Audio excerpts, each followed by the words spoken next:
ఉమ్మడి వరంగల్లోని కాంగ్రెస్ కీలక నేతలపై మంత్రి కొండా సురేఖ హాట్ కామెంట్స్ చేశారు. మీడియా ప్రతినిధులతో చిట్చాట్తో చేస్తూ స్టేషన్ ఘన్పూర్ ఎమ్మెల్యే కడియం శ్రీహరి నల్లికుట్ల మనిషి అని ఆరోపించారు. నేను మంత్రిగా ఉంటే నా ముందు కూర్చోడానికి నామోషిగా ఫీల్ అవుతున్నారని పేర్కొన్నారు. అందుకే నా మంత్రి పదవి పోతుందంటూ తప్పుడు ప్రచారం చేస్తున్నారని తెలిపారు. ముఖ్యమంత్రి దగ్గరకు పొంగిరెడ్డి శ్రీనివాసరెడ్డి దగ్గరికి వెళ్లి నా మీద ఉన్నది లేనిది చెబుతున్నారు అంటూ చెప్పుకొచ్చారు. తెలుగుదేశం పార్టీలో నడుచుకుంటున్నట్లు ఇక్కడ కూడా నడిపించాలని అనుకుంటున్నారని మంత్రి కొండా సురేఖ వ్యాఖ్యానించారు. అయితే నా అదృష్టం ఉంది, నేను మంత్రి అయ్యాను. ఆయనకు అదృష్టం ఉన్నప్పుడు ఆయన కూడా మంత్రి అయ్యారని కొండా సురేఖ తెలిపారు. నన్ను దిగిపోవాలని అనుకుంటే ఎలా అని ప్రశ్నించారు. నా కూతురికి అదృష్టం లేదు, ఎమ్మెల్యే కాలేదు. కడియం కూతురికి అదృష్టం ఉంది, ఎంపీ అయ్యారు. నేను ఆమె ఎంపీ పదవి తీయాలని అంటున్నానా అని అడిగారు.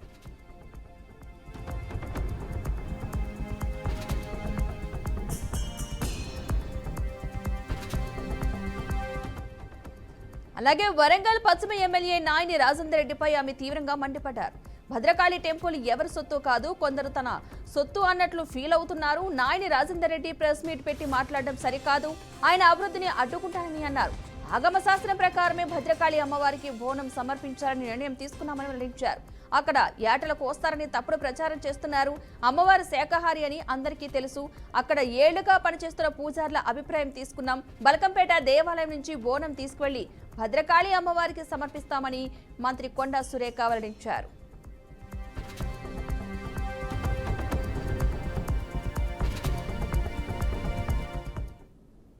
ఇక ఇదే అంశానికి సంబంధించిన పూర్తి సమాచారాన్ని మా ప్రతినిధి సాల్మన్ అందిస్తారు. సాల్మన్, చెప్పండి. వరంగల్ జిల్లాలో కాంగ్రెస్ పార్టీలో వర్గపోరు మరొకసారి తెరపైకి వచ్చింది. నిన్నటి దినం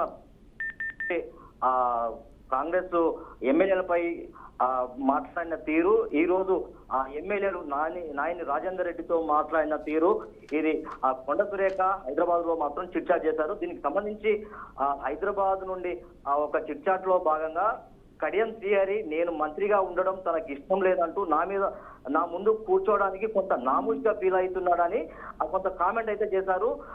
కడియం శ్రీహరి నల్లికుట్లోడు టీడీపీలో ఏ విధంగా చేశాడో అదే విధంగా కూడా ఇప్పుడు కాంగ్రెస్ పార్టీలో చేయడానికి ప్లాన్ చేస్తున్నాడు. కొండ సురేఖ మంత్రి పదవి పోతుందంటూ తప్పుడు ప్రచారం చేస్తున్నాడంటూ కొంత మండిపడ్డాడు. ఖచ్చితంగా కడియం శ్రీహరికి అదృష్టం ఉండి మంత్రి అయ్యాడు. నాకు ఇప్పుడు సమయం వచ్చింది, నాకు అదృష్టం ఉండి నేను మంత్రిని అయ్యాను.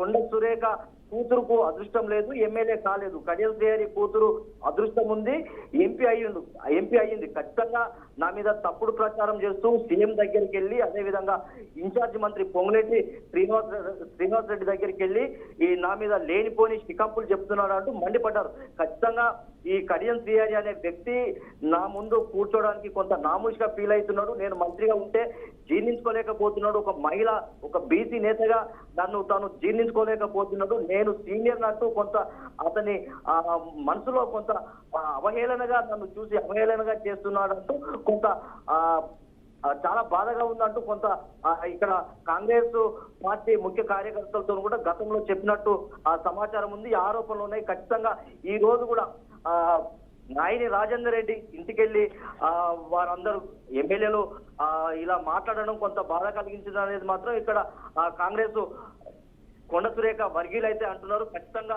ఈ యొక్క భద్రకాళి టెంపుల్ కు సంబంధించిన విషయం కూడా ఆగమన శాస్త్రం ప్రకారం ఖచ్చితంగా బోనం పెట్టడానికి ఇష్టపడతారు. ఖచ్చితంగా ఇది ఒక యాటను కోస్తూ లేకుంటే దానికి సంబంధించి తప్పుడు ప్రచారం చేస్తున్నారు అంటూ కొంత మండిపడ్డారు. ఖచ్చితంగా ఈ హైదరాబాద్ నుంచి బోనం ఎత్తుకొని భద్రకాళి అమ్మవారి దగ్గరికి ఆ యొక్క బోనం తీసుకొచ్చేందుకు మాత్రం సిద్ధంగా ఉన్నాం. ఖచ్చితంగా ఆగమ శాస్త్రం ప్రకారమే ఈ యొక్క భద్రకాళి టెంపుల్ అమ్మవారి శాఖాహారి అని తెలుసు. ఖచ్చితంగా ఇది ఇలా నాయని రాజేందర్ రెడ్డి అయితే ఖచ్చితంగా అభివృద్ధిని అడ్డుకుంటున్నాడు అంటూ పరోక్ష విమర్శలు అయితే చేశారు. Right, thank you salmon.